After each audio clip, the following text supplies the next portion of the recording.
Good morning. Welcome to Mayor's Weekly. We're pleased you're here on this beautiful spring morning, and today we're going to share with you a couple of updates on projects, one underway, one proposed, and the first one is to give you an update on our new City Hall, and joining me is Kathy Shambliss.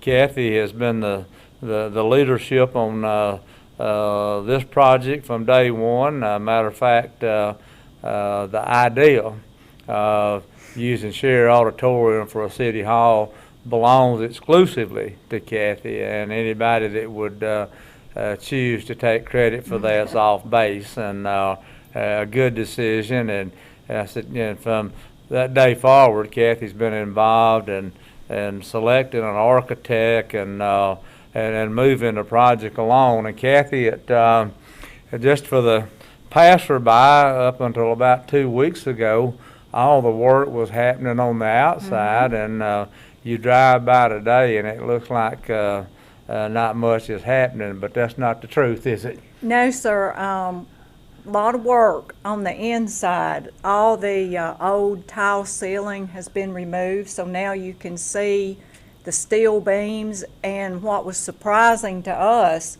was the wood that is in the ceiling is just beautiful. We had thought that we were going to have to potentially remove that or replace parts of it, but it's really in great shape, a very pretty brown tone, just natural wood up there, and it just looks super.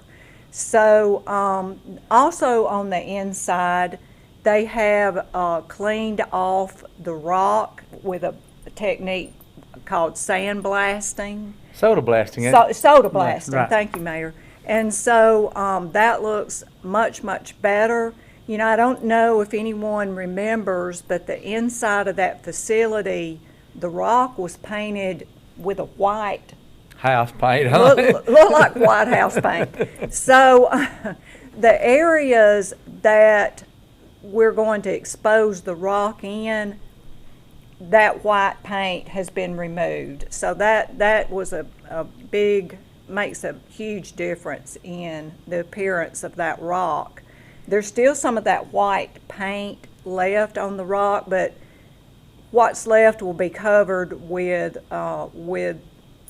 panel boards and things, because we've got to come in and do all that wiring, and so that'll be covered up. And all the flooring tiles have been removed now, and so just a huge difference in how the inside of that building looks. And we do have some pictures of that, Mayor, that we will get put out also with this production.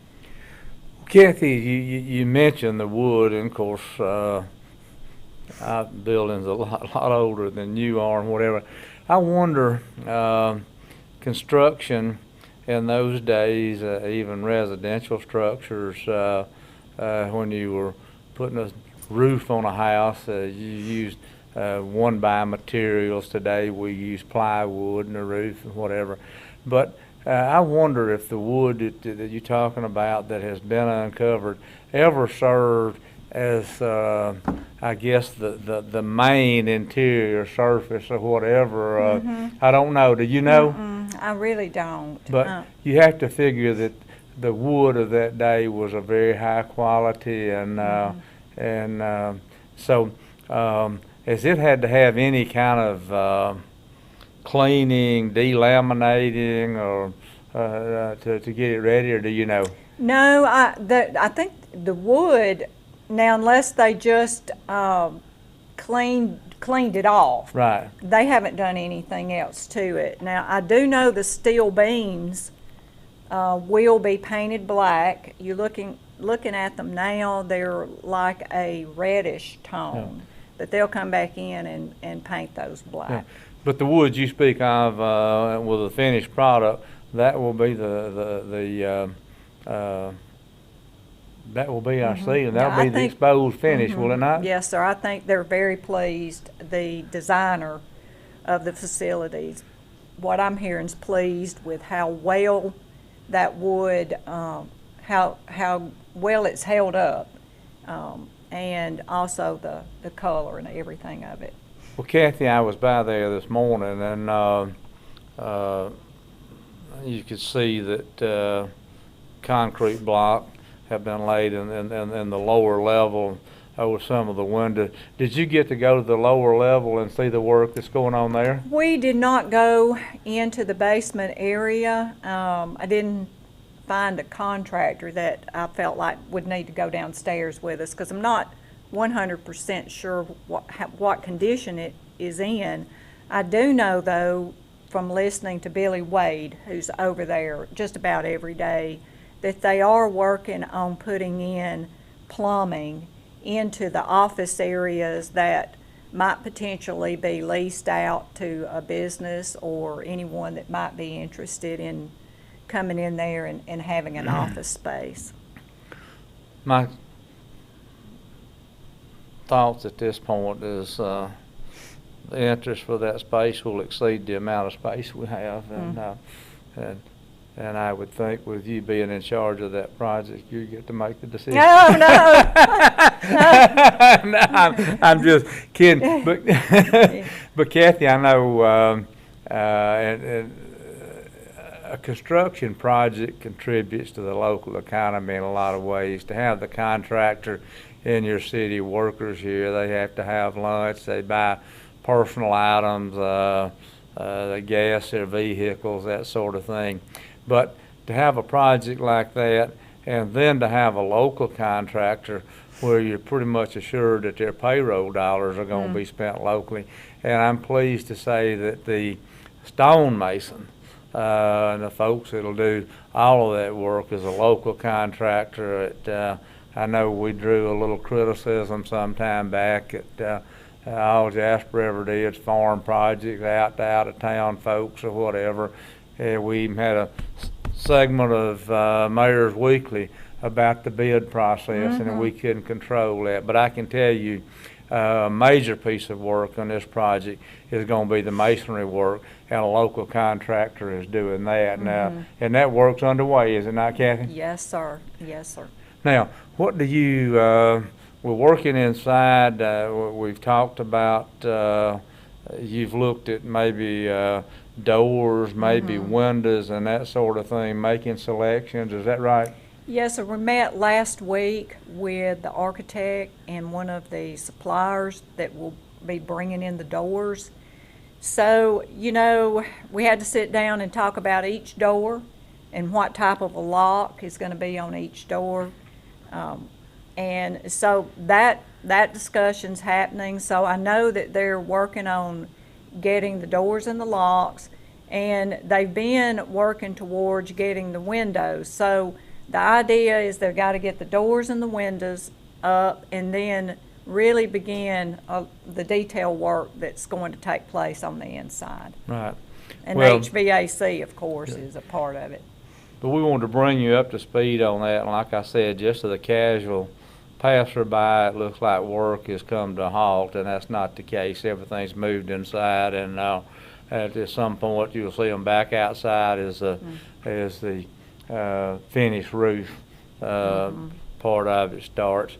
And we'll keep you updated on the project we move along. Now, proposed project, a few weeks ago we had a group, and I'm glad we had this group come to express their interest in us expanding our pickleball facilities.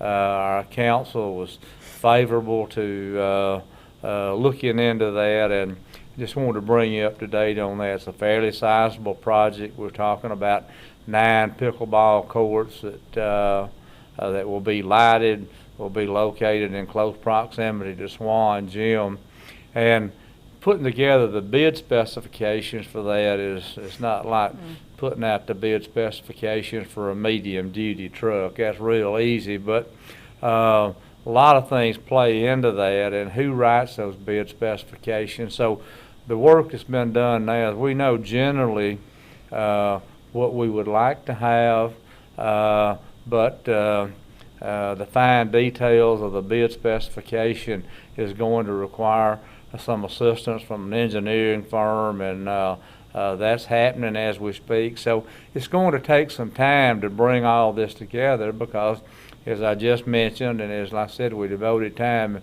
in the Mayor's Weekly about what we have to do in bidding these projects and be in compliance with the law. So again, I'm excited about the pickleball project, and I wish I could snap my fingers today and it be in place. It's not, but please know we're doing the things that we have to do to go about it in a manner that's consistent with state law, and we'll keep you posted on that. But while you don't see any of the work that's going on now, work is happening, and we will get the bid specifications in place where we can put the project out to bid. Our first pass was